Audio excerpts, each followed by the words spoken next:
Hello dear student, कैसे हैं आप लोग। उम्मीद करता हूँ आप लोग अच्छे होंगे। मैं self Vinay Kumar Bind and welcome to my channel chem to by nation.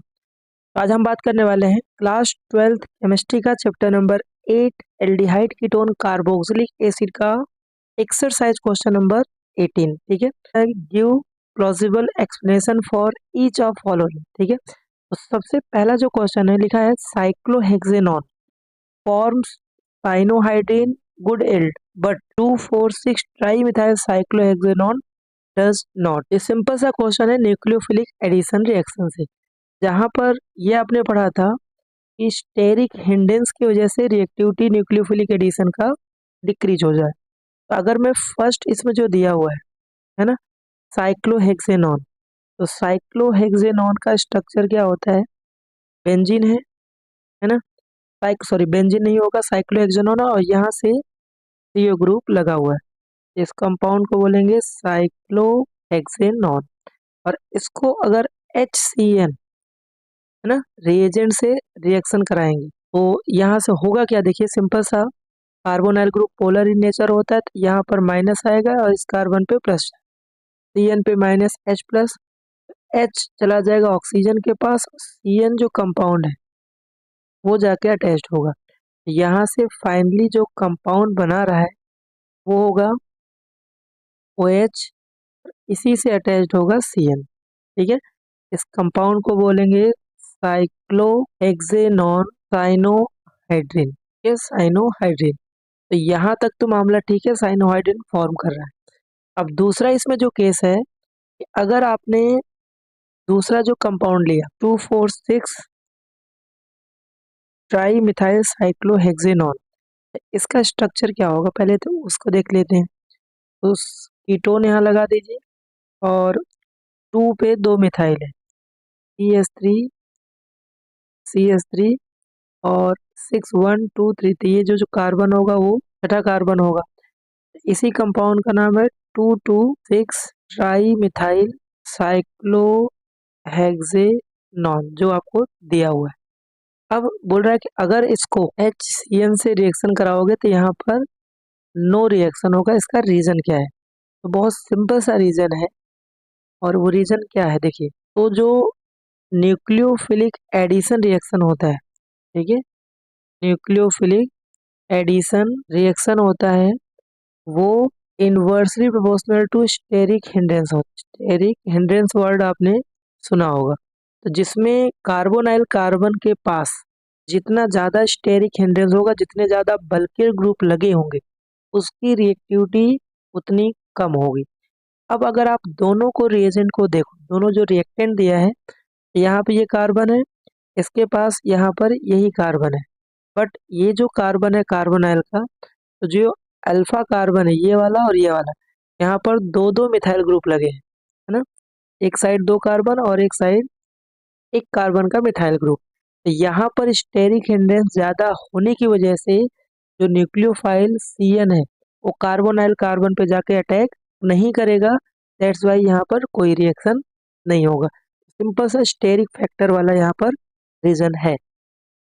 आपको रिएक्शन लिख के एक्सप्लेनेशन यही लिखना है, 2,2,6 trimethyl cyclohexanone does not form cyanohydrin because alpha carbon contains 3 methyl group, है ना, which decrease the reactivity towards nucleophilic addition reaction. That's why there is no product for. Okay, ये इसका एक्सप्लेनेशन। तो चलिए इसका जो सेकंड पार्ट है वो क्या दिया है, there are 2 NH2 group in semicarbazide, however only one is involve in formation of semicarbazone. तो ये समझने के लिए सबसे पहले हम सेमी कार्बेजाइड का स्ट्रक्चर जानते हैं। तो सेमी कार्बेजाइड का स्ट्रक्चर कुछ इस तरह होगा, NH2 फिर C डबल बॉन्ड O, फिर यहाँ से आएगा NH और उसके बाद आता है यहाँ पर NH2। तो ये कंपाउंड का नाम क्या है, सेमी कार्बेजाइड, है ना। अब आते हैं इसके रीजन पे। तो यहाँ पर आप ध्यान दीजिए कि NH2 एक जो ग्रुप है डायरेक्टली कार्बोनाइल ग्रुप से अटैच्ड है और दूसरा जो है डायरेक्टली CO ग्रुप से अटैच्ड नहीं है। तो जो amide NH2 group directly carbonyl group से अटैच्ड है वो क्या होगा, इन्वॉल्व होगा, ठीक है, इन्वॉल्व इन रेजोनेंस, वो रेजोनेंस में इन्वॉल्व है। दैट्स वाई ये न्यूक्लियोफाइल की तरह एक्ट नहीं करेगा, वो नॉट एक्ट एज न्यूक्लियोफाइल। ठीक है, ये न्यूक्लियोफाइल की तरह काम नहीं करता है। बट जो दूसरा इसमें NH2 ग्रुप है उसको अगर देखें तो ये रेजोनेंस में पार्टिसिपेट नहीं है, तो यहाँ पर क्या होगा, नॉट इन्वॉल्व इन रेजोनेंस। तो ये क्या करेगा, एक्ट एज न्यूक्लियोफाइल की तरह काम करेगा। यही एक्सप्लेनेशन आप बोर्ड में भी लिखेंगे, एक्ट एज न्यूक्लियोफाइल। और फर्दर ये क्या होगा, रिएक्ट करेगा एल्डिहाइड या कार्बोनाइल ग्रुप से, और वहां से क्या बना देगा, एल्डिहाइड या फिर कीटोन। ये क्या करेगा, अटैक हो जाएगा, attack by carbonyl group. Carbonyl group से अटैक होके वहां से एल्डिहाइड या फिर कीटोन फॉर्म करेगा। मेन जो रीजन है उसका यही है, और अगर बोर्ड में आया आप यही एक्सप्लेनेशन यहाँ पे डाल देंगे। जो कार्बोनाइल ग्रुप अटैच्ड है, रेजोनेंस पे न्यूक्लियोफाइल की तरह काम नहीं करेगा, बट जो जहाँ पर रेजोनेंस नहीं है वो न्यूक्लियोफाइल की तरह अटैक करेगा और कार्बोनाइल ग्रुप से रिमूव होकर वहां से एल्डिहाइड या कीटोन फॉर्म करेगा। तो चलिए बात करते हैं इसका जो थर्ड पार्ट है। क्वेश्चन है, during preparation of esters from carboxylic acid and alcohol in presence of acid catalyst, the water और ester should be remove as soon it is form. Simple सा यहाँ पर ली चैटेरियल प्रिंसिपल काम करेगा। सबसे पहले हम अगर यहाँ से एस्टर का फॉर्मेशन करें तो कार्बोक्सिलिक एसिड को जब किसी भी अल्कोहल के साथ रिएक्शन कराते हैं, है ना, एसिड के प्रेजेंस में, तो ये इक्विलिब्रियम यहाँ पर स्टेब्लिश होता है और यहाँ से कंपाउंड क्या बनाएगा, एस्टर। ठीक है, यहाँ से आप H2O आप बाहर निकाल दीजिए, H2O, तो कंपाउंड क्या बनाया, RCOOR, और प्लस यहाँ से H2O, ये कंपाउंड बना एस्टर।